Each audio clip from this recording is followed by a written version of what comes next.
അട്ടപ്പാടിയിൽ വീണ്ടും ചികിത്സ വൈകി മരണം. ICU ആംബുലൻസ് എത്താൻ വൈകി കാത്തിരുന്നത് 4 മണിക്കൂർ. ഒരാഴ്ചക്കിടയിലെ രണ്ടാമത്തെ മരണം.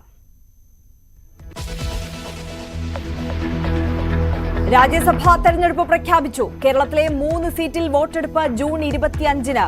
വിജ്ഞാപനം ജൂൺ 6-ന്. പത്രിക സമർപ്പിക്കാനുള്ള അവസാന തീയതി ജൂൺ 13-ന്.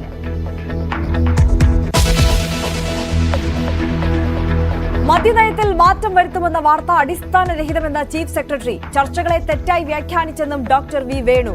അനിമോന്റെ മൊഴിയെടുത്ത് ക്രൈംബ്രാഞ്ച്. അബ്കാരി നയം പരിശോധിക്കുന്നത് ടൂറിസം വകുപ്പാണോ എന്ന് സതീശൻ. പിന്നിൽ മറ്റ് ചില അജണ്ടയുണ്ടെന്ന് മുഹമ്മദ് റിയാസ്.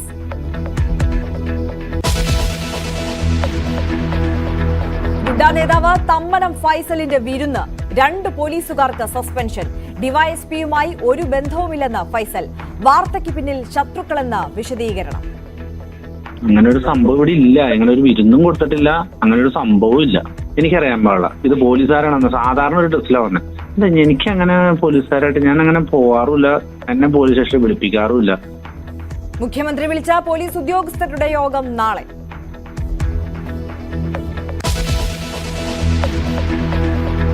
സംസ്ഥാനത്ത് വെള്ളിയാഴ്ചയോടെ കാലവർഷമെത്തും. കാലവർഷം കനക്കും. ശരാശരിയിലും കൂടുതൽ മഴ ലഭിക്കും. മുന്നറിയിപ്പുമായി കേന്ദ്ര കാലാവസ്ഥാ നിരീക്ഷണ കേന്ദ്രം.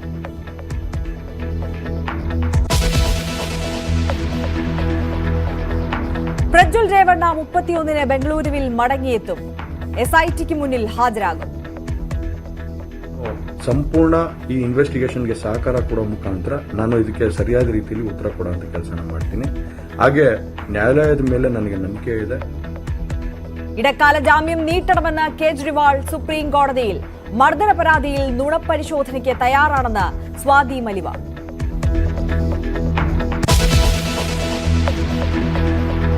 രാജ്കോട്ട് തീപിടുത്തത്തിൽ സംസ്ഥാന സർക്കാരിനെ വിമർശിച്ച ഹൈക്കോടതി. സർക്കാരിനെ വിശ്വാസത്തിലെടുക്കാനാവില്ലെന്ന് കോടതി. ഇത്രയും കാലം ഉറങ്ങുകയായിരുന്നോ എന്നും ചോദ്യം. പ്രത്യേക അന്വേഷണ സംഘത്തെ നിയോഗിച്ചെന്ന് സർക്കാർ.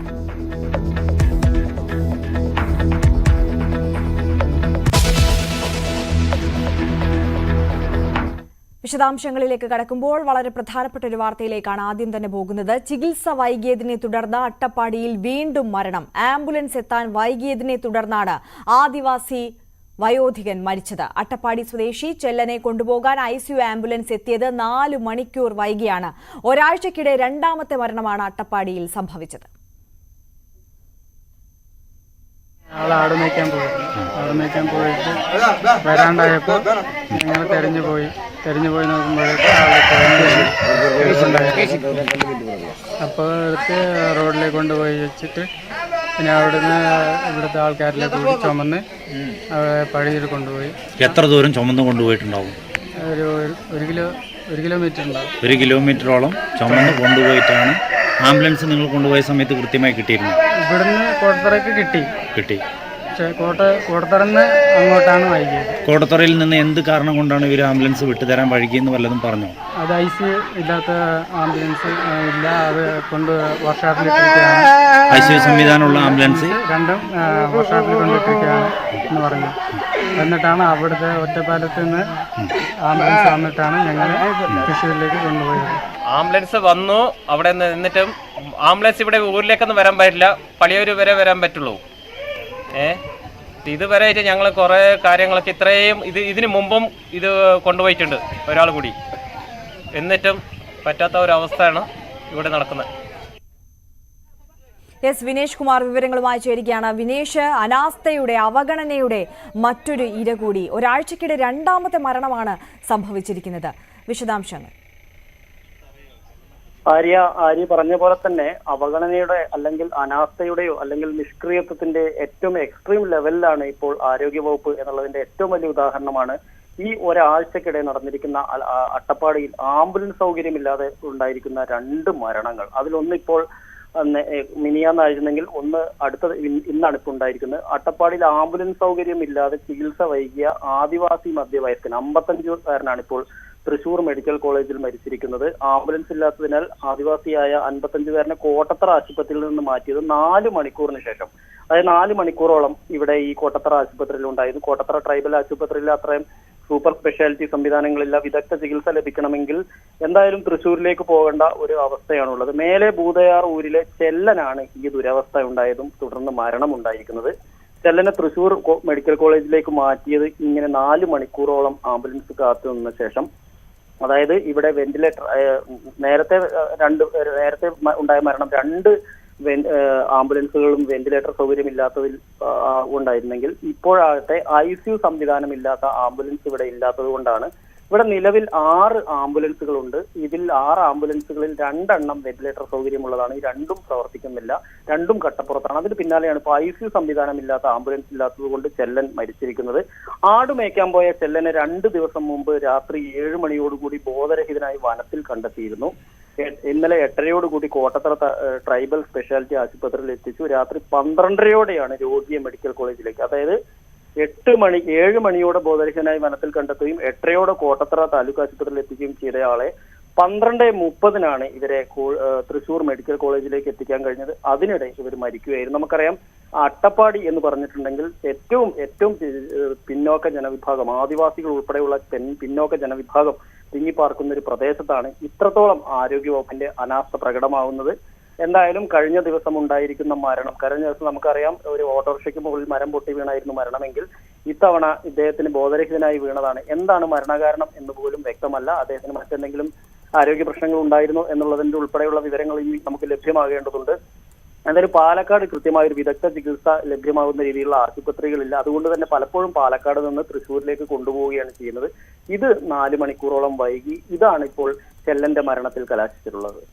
ആര്യ, തീർച്ചയായും വിനേഷ് കുമാറാണ് വിവരങ്ങൾ നൽകിയത്. വിനേഷ് സൂചിപ്പിച്ചതുപോലെ തന്നെ അടിസ്ഥാന ആവശ്യങ്ങൾക്ക് പോലും വഴിയില്ലാത്ത, അവകാശങ്ങൾ ലംഘിക്കപ്പെട്ട ഒരു ജനത, അവിടെ അധികാരികളുടെ ഗുരുതരമായ അനാസ്ഥ മൂലം, അവഗണന മൂലം ഒരു ജീവൻ കൂടി പൊലിഞ്ഞിരിക്കുന്നു. എസ് വിനേഷ് കുമാറാണ് വിശദാംശങ്ങൾ നൽകിയത്.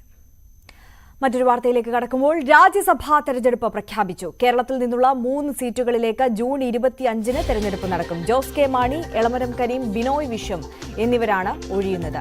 മൂവരുടെയും കാലാവധി ജൂലൈ 1-ന് അവസാനിക്കും.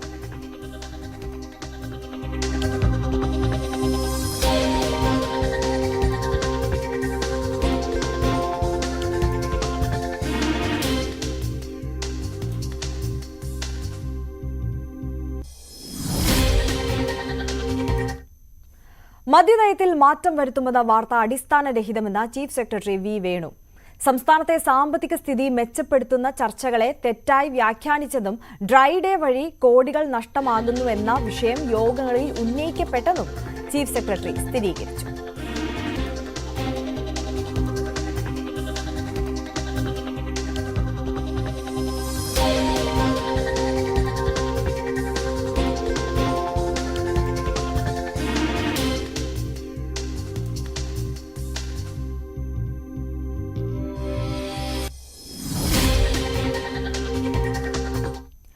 അതേസമയം ബാർ കോഴയിൽ ജുഡീഷ്യൽ അന്വേഷണം ആവശ്യപ്പെട്ടുകൊണ്ട് പ്രതിപക്ഷം പ്രത്യക്ഷ പ്രതിഷേധത്തിലാണ്.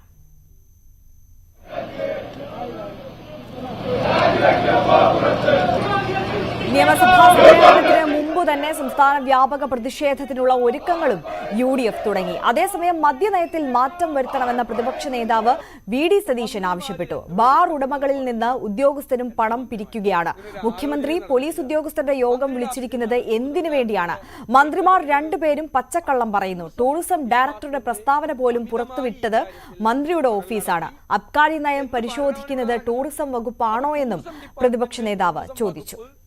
ബാർകോഴ ഇടപാടുകൾ നടന്നത് മുഖ്യമന്ത്രി അറിഞ്ഞെന്ന് BJP സംസ്ഥാന അധ്യക്ഷൻ കെ സുരേന്ദ്രൻ. ബിവറേജസ് ഔട്ട്ലെറ്റുകൾ സ്വകാര്യവൽക്കരിക്കാൻ അടക്കം തീരുമാനമുണ്ടായി. മന്ത്രിസഭ തീരുമാനിച്ചാണോ ഇക്കാര്യം നടന്നതെന്ന് CPI വ്യക്തമാക്കണമെന്ന് മുഖ്യമന്ത്രി മൗനം വെടിഞ്ഞ് സത്യം തുറന്നു പറയണമെന്നും കെ സുരേന്ദ്രൻ പറഞ്ഞു. ജുഡീഷ്യൽ അന്വേഷണം കൊണ്ട് കാര്യമില്ല, കേന്ദ്ര ഏജൻസികൾ അന്വേഷിക്കണമെന്നും കെ സുരേന്ദ്രൻ പറഞ്ഞു. എക്സൈസ് വകുപ്പിൽ താൻ ഇടപെട്ടുവെന്ന തരത്തിൽ നടക്കുന്ന പ്രചരണത്തിന് മറ്റ് ചില അജണ്ടകളുണ്ടെന്നാണ് മന്ത്രി മുഹമ്മദ് റിയാസിന്റെ പ്രതികരണം ഈ വിഷയത്തിൽ വന്നത്.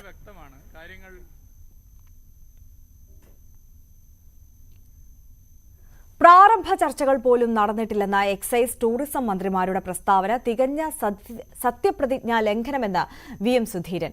നിയമസഭാ തെരഞ്ഞെടുപ്പ് പ്രകടന പത്രികയിൽ LDF ജനങ്ങൾക്ക് നൽകിയ വാഗ്ദാനങ്ങൾ തകിടം മറിച്ചുകൊണ്ടാണ് പിണറായി സർക്കാർ മദ്യനയം തയ്യാറാക്കിയതെന്നും അത് മുന്നോട്ട് കൊണ്ടുപോകുന്നതും മാപ്പർഹിക്കാത്ത ജനവഞ്ചനയാണ് ഇടതുമുന്നണി സർക്കാർ നടത്തിവരുന്നതെന്നും സുധീരൻ പറഞ്ഞു. സത്യം പുറത്തു വരണമെങ്കിൽ അതിന് CBI അന്വേഷണം അനിവാര്യമാണ്. UDF ആവശ്യപ്പെട്ടതുപോലെ ജുഡീഷ്യൽ അന്വേഷണവും നടത്തുന്നത് സർക്കാരിന്റെ അകത്തളങ്ങളിൽ നടന്ന കള്ളക്കളികൾ സമഗ്രമായി പുറത്തു കൊണ്ടുവരുന്നതിന് പ്രയോജനപ്പെടുമെന്നും VM സുധീരൻ പ്രസ്താവനയിൽ പറഞ്ഞു. ബാർ കോഴ ആരോപണത്തിൽ ക്രൈംബ്രാഞ്ച് അന്വേഷണം തുടങ്ങി. ബാർ ഉടമ അനിമോന്റെ മൊഴി രേഖപ്പെടുത്തുകയാണ്. രഹസ്യ കേന്ദ്രത്തിൽ വിളിച്ചുവരുത്തിയാണ് ചോദ്യം ചെയ്യുന്നത്. ശബ്ദ സന്ദേശത്തിന് പിന്നിൽ ഗൂഢാലോചന നടന്നിട്ടുണ്ടോ എന്നും എന്താണ് പുറത്തുവന്ന ശബ്ദ സന്ദേശത്തിന് പിന്നിലെന്നും സംഘം അന്വേഷിക്കും. ഗുണ്ടകളെ പിടികൂടാൻ DGPയുടെ ഉത്തരവ് നിലനിൽക്കെ ഗുണ്ടാ നേതാവിന്റെ വീട്ടിൽ വിരുന്നിൽ പങ്കെടുത്ത പോലീസുകാർക്കെതിരെ നടപടി. ഡിവൈഎസ്പിക്കൊപ്പം പോയ 2 പോലീസുകാർക്ക് സസ്പെൻഷൻ. ഒരു CPOയ്ക്കും പോലീസ് ഡ്രൈവർക്കുമാണ് സസ്പെൻഷൻ. തമ്മനം ഫൈസലിന്റെ വീട്ടിലാണ് ഡിവൈഎസ്പി ഉൾപ്പെടെ 4 പോലീസുകാർക്ക് വിരുന്നൊരുക്കിയത്. അങ്കമാലി പോലീസിന്റെ പരിശോധനയ്ക്കിടെ കുടുങ്ങിയത് ആലപ്പുഴ ജില്ലയിലെ ഡിവൈഎസ്പിയും 3 പോലീസുകാരുമാണ്. പോലീസിനെ കണ്ടതോടെ ഡിവൈഎസ്പി ഗുണ്ടയുടെ വീട്ടിലെ ടോയ്ലറ്റിൽ കയറി ഒളിച്ചു. അതേസമയം തന്റെ വീട്ടിൽ പോലീസ് ഉദ്യോഗസ്ഥർക്ക് വിരുന്ന് കൊടുത്തിട്ടില്ലെന്ന് തമ്മനം ഫൈസൽ ന്യൂസ് 18നോട് പ്രതികരിച്ചു. ക്രൈംബ്രാഞ്ച് ഡിവൈഎസ്പി സാബുവുമായി യാതൊരു ബന്ധവുമില്ല. ഇത്തരം വാർത്തകൾ പ്രചരിപ്പിക്കുന്നതിന് പിന്നിൽ തന്റെ ശത്രുക്കളാണെന്നും ഏത് അന്വേഷണത്തെയും നേരിടാൻ തയ്യാറാണെന്നും ഫൈസൽ പറഞ്ഞു.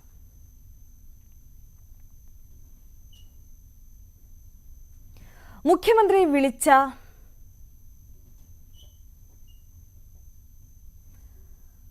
ഉന്നത പോലീസ് ഉദ്യോഗസ്ഥരുടെ യോഗം നാളെ ചേരും. DGPക്ക് പുറമെ ADGPമാരും പങ്കെടുക്കും. സമകാലിക പ്രശ്നങ്ങളും പ്രകൃതി ദുരന്തങ്ങൾ നേരിടാനുള്ള തയ്യാറെടുപ്പും ചർച്ചയാകും. മുഖ്യമന്ത്രിയുടെ ചേംബറിലാണ് യോഗം ചേരുക.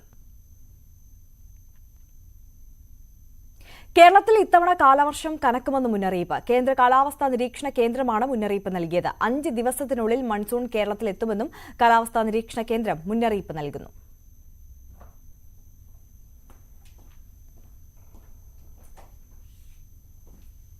KSU ക്യാമ്പിലെ സംഘർഷത്തിൽ നടപടിയെടുത്ത്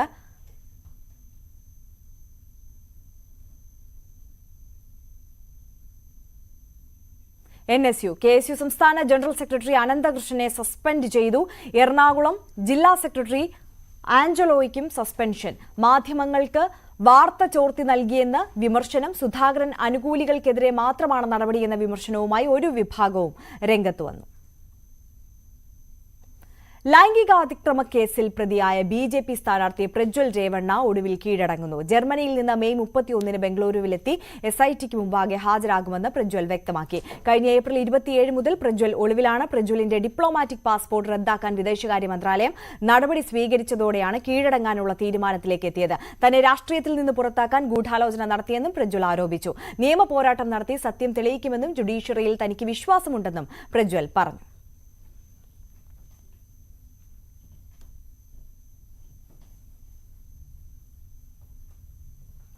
മദ്യനയ കേസിൽ ഇടക്കാല ജാമ്യം 7 ദിവസത്തേക്ക് കൂടി നീട്ടണമെന്നാവശ്യപ്പെട്ട് ഡൽഹി മുഖ്യമന്ത്രി അരവിന്ദ് കെജ്രിവാൾ സുപ്രീംകോടതിയിൽ ഹർജി നൽകി. വൈദ്യപരിശോധനയ്ക്ക് വിധേയനാകണമെന്ന് ചൂണ്ടിക്കാട്ടിയാണ് ഹർജി. ജൂൺ 2-നാണ് കെജ്രിവാളിന്റെ ഇടക്കാല ജാമ്യം അവസാനിക്കുക. മർദ്ദന പരാതിയിൽ നുണപരിശോധനയ്ക്ക് തയ്യാറാണെന്ന് സ്വാതി മലിവാൾ MP. ആം ആദ്മി പാർട്ടി നേതാക്കൾ തന്നെ അപമാനിക്കുകയാണ്. അരവിന്ദ് കെജ്രിവാൾ വസതിയിൽ ഉള്ളപ്പോഴാണ് ആക്രമിക്കപ്പെട്ടത്. മർദ്ദനമേറ്റ് താൻ നിലവിളിച്ചപ്പോൾ പോലും ആരും രക്ഷിക്കാനെത്തിയില്ലെന്നും സ്വാതി മലിവാൾ ആരോപിച്ചു. ഇന്ത്യ സഖ്യത്തിന്റെ അടുത്ത യോഗം ജൂൺ 1-ന് ഡൽഹിയിൽ ചേരും. തെരഞ്ഞെടുപ്പിന്റെ 7 ഘട്ടങ്ങളും യോഗം അവലോകനം ചെയ്യും. ഇതിനു പുറമെ സഖ്യത്തിന്റെ തുടർ നീക്കങ്ങളും യോഗത്തിൽ ചർച്ചയാകും. രാജ്കോട്ട് ഗെയിമിംഗ് സെന്ററിലെ തീപിടുത്തത്തിൽ ഗുജറാത്ത് സർക്കാരിനെ വിശ്വാസത്തിലെടുക്കാനാകില്ലെന്ന് ഹൈക്കോടതി. സംഭവത്തിൽ സർക്കാരിന്റെയും രാജ്കോട്ട് മുനിസിപ്പാലിറ്റി കോർപ്പറേഷന്റെയും ഭാഗത്തു നിന്നുണ്ടായ വീഴ്ചകളെ സർക്കാർ രൂക്ഷമായി വിമർശിച്ചു. 2 വർഷമായി ലൈസൻസോ അഗ്നിരക്ഷാ സംവിധാനങ്ങളോ ഇല്ലാതെയാണ് 2 ഗെയിമിംഗ് സെന്ററുകളും പ്രവർത്തിച്ചിരുന്നത് എന്ന വിവരം അറിയിച്ചപ്പോഴാണ് സർക്കാരിനെ വിശ്വസിക്കാനാകില്ലെന്ന് കോടതി പ്രതികരിച്ചത്. അഹമ്മദാബാദിൽ ലൈസൻസ് ഇല്ലാതെ പ്രവർത്തിക്കുന്ന മറ്റ് 2 ഗെയിമിംഗ് സെന്ററുകൾ കൂടിയുണ്ടെന്നും ഇത്തരം കേസുകൾ അന്വേഷിച്ച് 72 മണിക്കൂറിനുള്ളിൽ റിപ്പോർട്ട് സമർപ്പിക്കാൻ പ്രത്യേക അന്വേഷണ സംഘത്തെ ഏർപ്പെടുത്തിയിട്ടുണ്ടെന്നും സർക്കാർ കോടതിയെ അറിയിച്ചു. ഉത്തർപ്രദേശിലെ ബാഗ്പത്തിലെ ആസ്ഥ ആശുപത്രിയിൽ തീപിടുത്തം 12 രോഗികളെ രക്ഷപ്പെടുത്തി. ഡൽഹി സഹാരൻപൂർ റോഡിലുള്ള ആസ്ഥ ആശുപത്രിയുടെ മുകൾ നിലയിലാണ് തീപിടുത്തമുണ്ടായത്. ആശുപത്രിയിൽ പ്രവേശിപ്പിച്ച് കുട്ടികളെ രക്ഷപ്പെടുത്താനായതായും തീപിടുത്തത്തിൽ ആർക്കും പരിക്കില്ലെന്നും പോലീസ് അറിയിച്ചു. ഷോർട്ട് സർക്യൂട്ടാണ് തീപിടുത്തത്തിന് കാരണമെന്നാണ് പ്രാഥമിക നിഗമനം. കഴിഞ്ഞ ദിവസം ഡൽഹിയിൽ കുട്ടികളുടെ ആശുപത്രിയിൽ തീപിടിച്ച് 7 നവജാത ശിശുക്കൾ വെന്തു മരിച്ചിരുന്നു. ഇതിന് പിന്നാലെയാണ് ഉത്തർപ്രദേശിലെ ആശുപത്രിയിലും തീപിടുത്തമുണ്ടായത്. ഇനി നോക്കാം ചില ദേശീയ വാർത്തകൾ ചുരുക്കത്തിൽ. നമസ്കാരം. നവജാത ശിശുക്കളുടെ മരണത്തിനിടയാക്കിയ തീപിടുത്തത്തിന് കാരണമായ baby care newborn child hospital ഉടമ ഡോക്ടർ നിവിൻ ഖിച്ചിയെ ഡൽഹി കോടതി മെയ് 30 വരെ പോലീസ് കസ്റ്റഡിയിൽ വിട്ടു. തീപിടുത്തമുണ്ടായ സമയത്ത് ഡ്യൂട്ടിയിൽ ഉണ്ടായിരുന്ന ഡോക്ടർ ആകാശിനെയും പോലീസ് കസ്റ്റഡിയിൽ വിട്ടു. ആശുപത്രിയുടെ രജിസ്ട്രേഷൻ 2024 മാർച്ചിൽ അവസാനിച്ചിരുന്നതായും ആശുപത്രിയുടെ ഉടമ പശ്ചിംപുരിയിൽ ഇത്തരത്തിൽ മറ്റൊരു ആശുപത്രി നടത്തുന്നുണ്ടെന്നും മന്ത്രി സൗരഭ് ഭരദ്വാജ് പറഞ്ഞു. പരിശോധനയ്ക്കിടെയാണ് ആശുപത്രിയിലെ വീഴ്ചകളും രജിസ്ട്രേഷൻ ഇല്ലാത്ത ആശുപത്രി നടത്തിപ്പും സംബന്ധിച്ച കാര്യങ്ങൾ കണ്ടെത്തിയതെന്നും ഇദ്ദേഹം വ്യക്തമാക്കി. പുനെ അപകടക്കേസിൽ ഹോസ്പിറ്റൽ ജീവനക്കാർ തെളിവുകളിൽ കൃത്രിമം കാട്ടിയെന്ന് പുനെ പോലീസ് കമ്മീഷണർ അമിതേഷ് കുമാർ.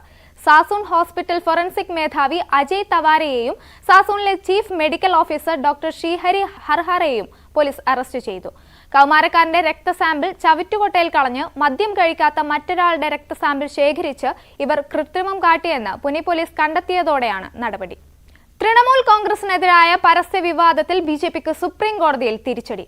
പരസ്യങ്ങൾ പ്രഥമ ദൃഷ്ട്യാ അപമാനകരമാണെന്ന് സുപ്രീം കോടതി നിരീക്ഷിച്ചു. ടെലിവിഷൻ മാധ്യമങ്ങളിൽ ഉൾപ്പെടെ പ്രസിദ്ധീകരിച്ച പരസ്യങ്ങളിലാണ് സുപ്രീം കോടതിയുടെ നിരീക്ഷണം. തെരഞ്ഞെടുപ്പ് പെരുമാറ്റച്ചട്ടത്തിന് പുറമെ പ്രസ് കൗൺസിൽ ഓഫ് ഇന്ത്യയുടെ ചട്ടങ്ങളുടെയും ലംഘനമാണ് പരസ്യങ്ങളെന്ന് കൊൽക്കത്ത ഹൈക്കോടതി നേരത്തെ നിരീക്ഷിച്ചിരുന്നു. തുടർന്ന് പരസ്യങ്ങൾ കൊൽക്കത്ത ഹൈക്കോടതി വിലക്കിയതിനെതിരെയാണ് ബിജെപി സുപ്രീം കോടതിയെ സമീപിച്ചത്. സുപ്രീം കോടതി പരാമർശത്തിന്റെ പശ്ചാത്തലത്തിൽ ഹർജി പിൻവലിക്കുകയാണെന്ന് ബിജെപി അറിയിച്ചു. ബിബവ് കുമാറിന്റെ ജാമ്യാപേക്ഷ പരിഗണിക്കുന്നതിനിടെ കോടതിയിൽ നാടകീയ രംഗങ്ങൾ. ഡൽഹി തീസ് ഹസാരി കോടതിയിൽ പ്രതിഭാഗം വാദത്തിനിടെ സ്വാതി മലിവാൾ പൊട്ടിക്കരഞ്ഞു. സ്വാതി പരിക്കുകൾ സ്വയം ഉണ്ടാക്കിയതാണെന്ന് പ്രതിഭാഗം അഭിഭാഷകൻ എൻ ഹരിഹരൻ വാദിച്ചത്. ആരോപണങ്ങൾ ഉന്നയിക്കാനായി മുഖ്യമന്ത്രിയുടെ വീട്ടിൽ CCTV ഇല്ലാത്ത ഡ്രോയിംഗ് റൂം മനഃപൂർവ്വം സ്വാതി തെരഞ്ഞെടുക്കുകയായിരുന്നെന്നും ആസൂത്രിതമായ ആരോപണങ്ങളാണ് സ്വാതി ഉന്നയിച്ചതെന്നും ബിബോവിന്റെ അഭിഭാഷകർ പറഞ്ഞു. ഇതോടെ ദേശീയ വാർത്തകൾ പൂർണ്ണമാകുന്നു. നമസ്കാരം. ഐഷത്തുൽ ഷംനയാണ് ദേശീയ വാർത്തകളുമായി ചേർന്നത്. ഇനി അന്തർദേശീയ വാർത്തകളുമായി കൃഷ്ണേന്ദു നായർ ചേരുന്നു.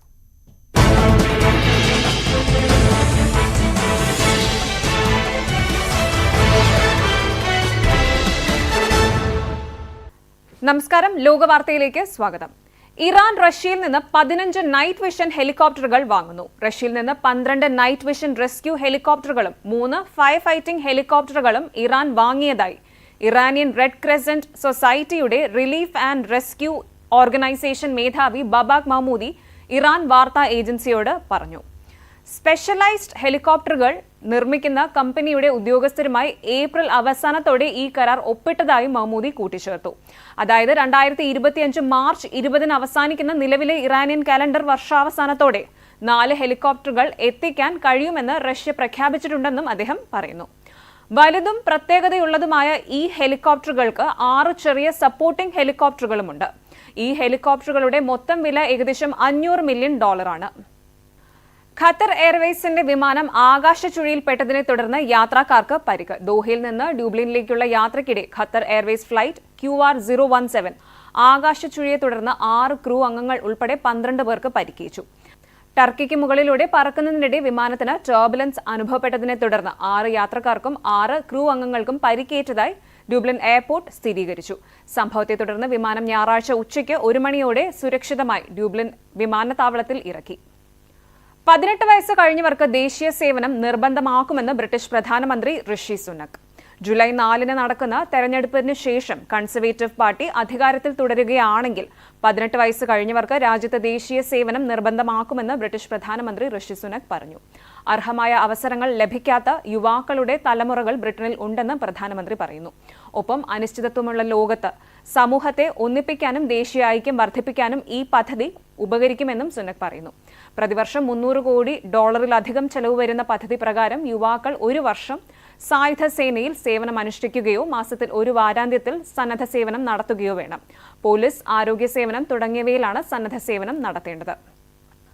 പലസ്തീൻ രാഷ്ട്രത്തെ അംഗീകരിക്കാൻ ഉദ്ദേശമില്ല എന്ന് Germany. German chancellor Olaf shawls ആണ് ഇക്കാര്യം വ്യക്തമാക്കിയത്. പലസ്തീൻ അതോറിറ്റിയെ പ്രത്യേക രാഷ്ട്രമായി അംഗീകരിക്കാൻ ഒരു കാരണവുമില്ലെന്നും അദ്ദേഹം വ്യക്തമാക്കി. പോർച്ചുഗൽ പ്രധാനമന്ത്രി ലൂയിസ് മോണ്ടിനെഗ്രോയ്ക്കൊപ്പം വെള്ളിയാഴ്ച നടത്തിയ പത്രസമ്മേളനത്തിലാണ് അദ്ദേഹം നിലപാട് വ്യക്തമാക്കിയത്.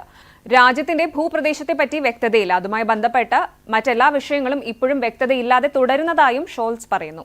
പലസ്തീനും ഇസ്രായേലിനും ഇടയിൽ സംഘർഷ പരിഹാരവുമായി ബന്ധപ്പെട്ട ചർച്ചകൾ അത്യാവശ്യമാണെന്നും അദ്ദേഹം കൂട്ടിച്ചേർത്തു. മിഡിൽ ഈസ്റ്റ് മേഖലയിലെ സുരക്ഷ ഉറപ്പാക്കാൻ അറബ് രാജ്യങ്ങൾ കഠിനമായി പരിശ്രമിക്കുന്നുണ്ടെന്ന് ഒലാഫ് ഷോൾസ് പറയുന്നു. മാലിദ്വീപുമായി ഇന്ത്യ സ്വതന്ത്ര വ്യാപാര കരാറിന് ശ്രമിക്കുന്നുവെന്ന് മാലിദ്വീപ് മന്ത്രി മുഹമ്മദ് സയ്യിദ്. മാലിയിൽ വാർത്താ സമ്മേളനത്തിൽ സംസാരിക്കവെയാണ് സാമ്പത്തിക വികസന വാണിജ്യ മന്ത്രി സയ്യിദ് ഇക്കാര്യം വ്യക്തമാക്കിയത്. പ്രധാനമന്ത്രി നരേന്ദ്രമോദിയുടെ ലക്ഷദ്വീപ് സന്ദർശനത്തെ നിരവധി മാലിദ്വീപ് മന്ത്രിമാർ പരിഹസിച്ചതിനെ തുടർന്ന് കഴിഞ്ഞ വർഷം നവംബർ മുതൽ ഇരു രാജ്യങ്ങളും തമ്മിലുള്ള നയതന്ത്ര ബന്ധം വഷളായ സാഹചര്യത്തിലാണ് മാലിദ്വീപുമായി സ്വതന്ത്ര വ്യാപാര കരാറിന് ശ്രമിക്കുന്നത്. ലോകവാർത്തകൾ പൂർണ്ണമാകുന്നു. നമസ്കാരം.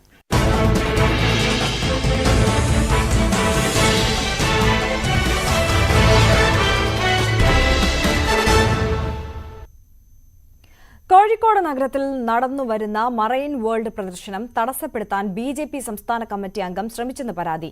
25 ലക്ഷം രൂപ പിരിവ് നൽകിയില്ലെങ്കിൽ പ്രദർശനം നടത്താൻ അനുവദിക്കില്ലെന്നായിരുന്നു ഭീഷണി. ആദ്യം കേസെടുക്കാതിരുന്ന പോലീസ് പിന്നീട് കോടതി നിർദ്ദേശപ്രകാരം ഇയാൾക്കെതിരെ കേസെടുത്തു. കാലിക്കറ്റ് ട്രേഡ് സെന്ററിൽ നടന്നുവരുന്ന പ്രദർശനത്തിന് തുടക്കം മുതൽ BJP സംസ്ഥാന സമിതി അംഗമെന്ന് പരിചയപ്പെടുത്തിയ സതീഷ് പാറന്നൂർ തടസ്സങ്ങൾ സൃഷ്ടിക്കുന്നതായാണ് കൊച്ചി ആസ്ഥാനമായ DQF കമ്പനിയുടെ പരാതി. വ്യാജ പരാതികൾ നൽകി ലൈസൻസുകൾ വൈകിപ്പിക്കാനായിരുന്നു ആദ്യ ശ്രമം. ഇത് വിജയം കാണാതെ വന്നതോടെ പ്രദർശന നഗരിയിൽ നേരിട്ടെത്തി ഭീഷണി മുഴക്കിയതായി കമ്പനി ഉടമകൾ പറയുന്നു. വൻ ഭീഷണി പോലുള്ള രീതികളിൽ നിങ്ങളിത് തുടർന്നുകൊണ്ട് പോയാൽ ഞങ്ങൾക്കിത് അവസാനിപ്പിക്കേണ്ടി വരും, ഇല്ല എന്നുണ്ടെന്നുണ്ടെങ്കിൽ മാറ്റി നിർത്തിയിട്ട് 25 ലക്ഷം രൂപ ഞങ്ങൾക്ക് തരികയാണെങ്കിൽ ഞങ്ങൾ പ്രശ്നത്തിനൊന്നും വരില്ല. കാരണം നിങ്ങൾക്ക് ഒരു പ്രോബ്ലം ഉണ്ടാകത്തില്ല. ഞങ്ങളെ കൊണ്ട് എന്തെങ്കിലും സഹായം ചെയ്യാൻ പറ്റുമെങ്കിൽ ഞങ്ങൾ ചെയ്തു തരാമെന്ന് പറയുകയും ഞങ്ങൾ അതിന് വഴങ്ങാതിരിക്കുകയും ചെയ്തു. ഞങ്ങൾ പറഞ്ഞു ഒരു കാരണവശാലും കൈക്കൂലി തന്നിട്ട് ഞങ്ങൾക്ക് പ്രോഗ്രാം ചെയ്യേണ്ട, കൈക്കൂലി തന്നുകൊണ്ട് പ്രോഗ്രാം ചെയ്യേണ്ട, ഒരു കാരണവശാലും ഞങ്ങളത് തരില്ല എന്നവരടുത്ത് പറയുക. എന്നാൽ പിന്നെ നിങ്ങൾ പ്രോഗ്രാം നടത്തി ഞങ്ങൾക്കൊന്ന് കാണിച്ചു തരാമെന്ന് പറഞ്ഞ് ഞങ്ങളുടെ ഈ ലൈസൻസിൻ്റെ എല്ലാ വാതിലുകളിലും ഇവർ പോയി അനാവശ്യമായിട്ടുള്ള ഓരോ പ്രശ്നങ്ങൾ പറയുകയും ഉദ്യോഗസ്ഥന്മാരെ തെറ്റിദ്ധരിപ്പിക്കുകയൊക്കെ ചെയ്തു. സതീഷിന്റെ ശല്യം തുടർന്നതോടെ ഹൈക്കോടതിയിൽ നിന്നും സംരക്ഷണ ഉത്തരവ് വാങ്ങിയാണ് പ്രദർശനം ആരംഭിച്ചത്. പോലീസിൽ പരാതി നൽകിയെങ്കിലും കേസെടുത്തില്ല. തുടർന്ന് കോടതിയെ സമീപിച്ചതോടെ ജാമ്യമില്ലാ വകുപ്പുകൾ ചുമത്തി ഇയാൾക്കെതിരെ കേസെടുക്കാൻ കോടതി ഉത്തരവിട്ടു. ഇയാളുടെ ഇടപെടലിൽ ട്രേഡ് സെന്ററിൽ പരിപാടികളിൽ നഷ്ടമെന്നുവെന്ന് ചൂണ്ടിക്കാട്ടി മറ്റു ചില സംരംഭങ്ങളും രംഗത്തെത്തിയിട്ടുണ്ട്. BJPയുടെ ഇന്നമാതിരി മണ്ഡലം സെക്രട്ടറിയാണ്. ഞങ്ങൾ ഇവിടെ പരിപാടി നടത്താൻ സമ്മതിക്കില്ല. ഇതിനു മുന്നേ പരിപാടി നടത്തിയ ആളുകളോട് നിങ്ങൾ ചോദിച്ചാൽ അറിയാം, അവർക്കൊക്കെ ഇത് ഇട്ടെറിഞ്ഞ് ഓടേണ്ട സാഹചര്യം ഉണ്ടായിട്ടുണ്ടെന്ന് എന്നോട് പറയും. നമുക്കിവിടെ വരുന്ന കസ്റ്റമേഴ്സിനെ ഇയാൾ ഇവിടെ വെള്ളക്കെട്ടാണ്, ഇവിടെ വേസ്റ്റ് ആണ്, അതാണ് ഇതാണ് പല പല കാര്യങ്ങൾ പറഞ്ഞ് ഇയാൾ പിന്തിരിപ്പിക്കുന്ന സാഹചര്യം ഉണ്ടായിട്ടുണ്ട്. നമ്മുടെ സോഷ്യൽ മീഡിയ പ്രൊഫൈലിൽ വന്നിട്ട് അനാവശ്യങ്ങൾ എഴുതി വെക്കുന്ന സാഹചര്യം ഉണ്ടായിട്ടുണ്ട്. അതേസമയം പണം ആവശ്യപ്പെട്ട് പ്രദർശനം തടഞ്ഞെന്ന വാദം അടിസ്ഥാനരഹിതമാണെന്ന് സതീഷ് പാറന്നൂർ വ്യക്തമാക്കി. പാരിസ്ഥിതികമായി പ്രാധാന്യമുള്ള സ്ഥലമായി റവന്യൂ വകുപ്പ് സാക്ഷ്യപ്പെടുത്തിയ സ്ഥലത്ത് അനധികൃത നിർമ്മിതികൾ ചോദ്യം ചെയ്യുകയാണ് ചെയ്തത്. കോടതിയെ തെറ്റിദ്ധരിപ്പിച്ചാണ് പ്രദർശനം സംഘടിപ്പിക്കുന്ന കമ്പനി തനിക്കെതിരെ കേസെടുപ്പിച്ചതെന്നും സതീഷ് പാറന്നൂർ അറിയിച്ചു. ന്യൂസ് 18 കോഴിക്കോട്. നോക്കാം സ്വർണം വെള്ളി നിരക്കുകൾ. കവിത ഗോൾഡ് ആൻഡ് ഡയമണ്ട്സ് ഇന്നത്തെ സ്വർണം വെള്ളി നിരക്കുകൾ നിങ്ങൾക്കായി സമർപ്പിക്കുന്നത്. വലിയ സ്വപ്നങ്ങൾ, വലിയ സന്തോഷങ്ങൾ, വലിയ collection. Kavitha gold and diamonds. സ്വർണം 22 ക്യാരറ്റ് ഗ്രാമിന് 6640 രൂപ, പവന് 53,120 രൂപ. സ്വർണം 18 ക്യാരറ്റ് ഗ്രാമിന് 5540 രൂപ, പവന് 44,320 രൂപ. വെള്ളി ഗ്രാമിന് 97 രൂപ, കിലോഗ്രാമിന് 97,000 രൂപ. കവിത ഗോൾഡ് ആൻഡ് ഡയമണ്ട്സ് ഇന്നത്തെ സ്വർണം വെള്ളി നിരക്കുകൾ നിങ്ങൾക്കായി സമർപ്പിക്കുന്നത്. വലിയ സ്വപ്നങ്ങൾ, വലിയ സന്തോഷങ്ങൾ, വലിയ collection. Kavitha gold and diamonds. News updates പൂർണ്ണമാകുന്നു. നമസ്കാരം.